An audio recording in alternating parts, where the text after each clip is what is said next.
All right. So let's go through. I'll go through the most common ones that we use. Clefs to set the clefs, but with our template we don't really have to do that. Key signatures. So if we're gonna do Happy Birthday, maybe we want to do it in D minor. So select the key signature for D minor, and it'll change the whole score from that point to be in D minor or D major. Sorry. Time signatures. Happy Birthday, it's typically in 3/4, so you can make this in 3/4. Accidentals you might use sometimes. Articulations you could use, like a fermata or an accent. Grace notes you might use, but I don't usually like the way they sound. But if you want your musician, your piano player, to know that there's a grace note, you can use them here. Lines for first ending, second endings, crescendos, etc. Bar lines for repeats and endings. Tremolos for rolls. So if you select a note, pick a tremolo. You can hear that in the playback. Tremolos typically play back louder than all the other notes, so you kind of want to be careful with that when you're playing it back, but if that's what you want somebody to see on a score, go for it. Different texts. So you can have a section kind of text. You can add swing. So let's see. So I'll start the swing from here. So that will actually swing the, like, putting in that text isn't just for reading. It will actually affect the playback.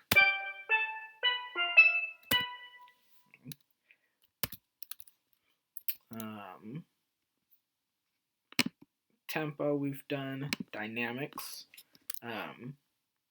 So we're going to see the mixer in a little bit, but if you want to more specifically say, okay, here I want it to be pianissimo, double click.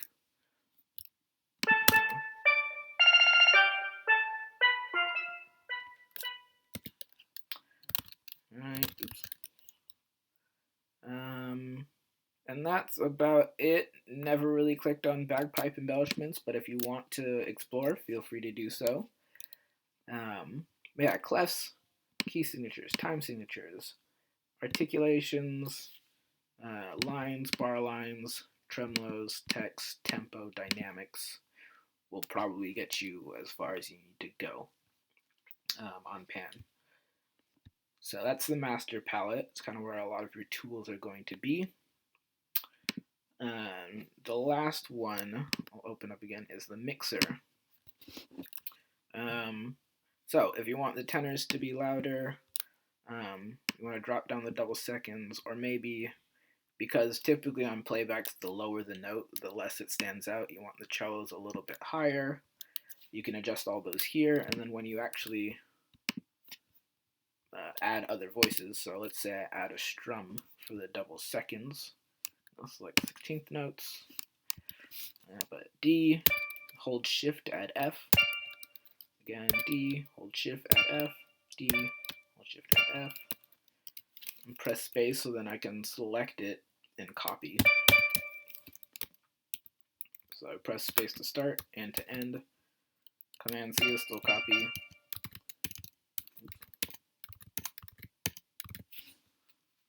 Alright, so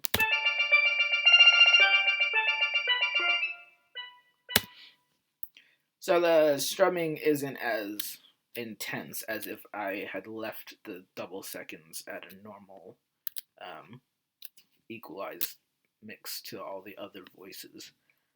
Strumming and tremolos are going to stand out a lot louder than your other typical melodies, harmonies, and bass lines.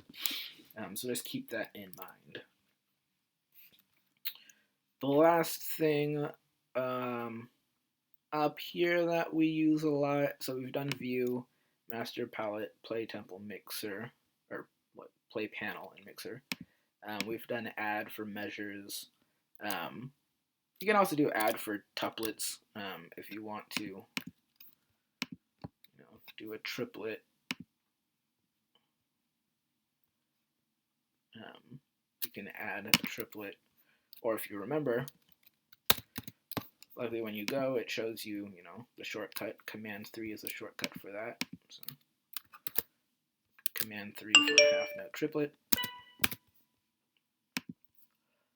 and different tuplets. Outside of these two, file for saving and all that, I did download the free plugin for note names. So if you select your notes, go to plugins, notes, note names, it will populate your score with the letter names of your notes for people who don't read music or are trying to learn how to read music better, or just for speed of learning for those who are kind of novices at it. This definitely helps. And the other way is to select a note, Command T for text, and then type in D and F sharp.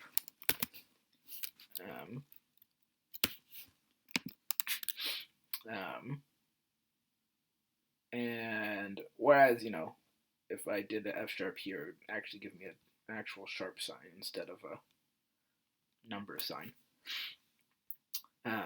But yeah, this can be tedious. Sometimes you have to mix and match. For instance, if I undo, if I tied these two, and I selected all of this, wanted to put in note names, this can be confusing because I only want you to play one F, so I have to manually delete this one. For chords, this is how it notates it. G is the bottom note, so you have G on the bottom and D on top. But if you want it to look different, you're going to have to click in and edit it yourself. So as you saw when I did the chord down here, just did D over F sharp, or whatever works for you.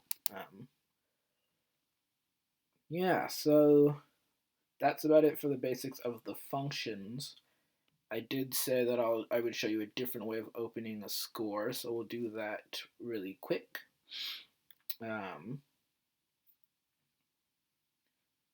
So yeah, at first I use the Calypso Musescore template.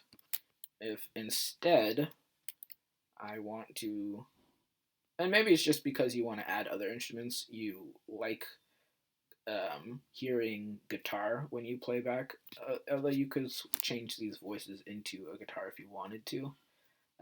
If you want more flexibility in your score, come here to click New Score,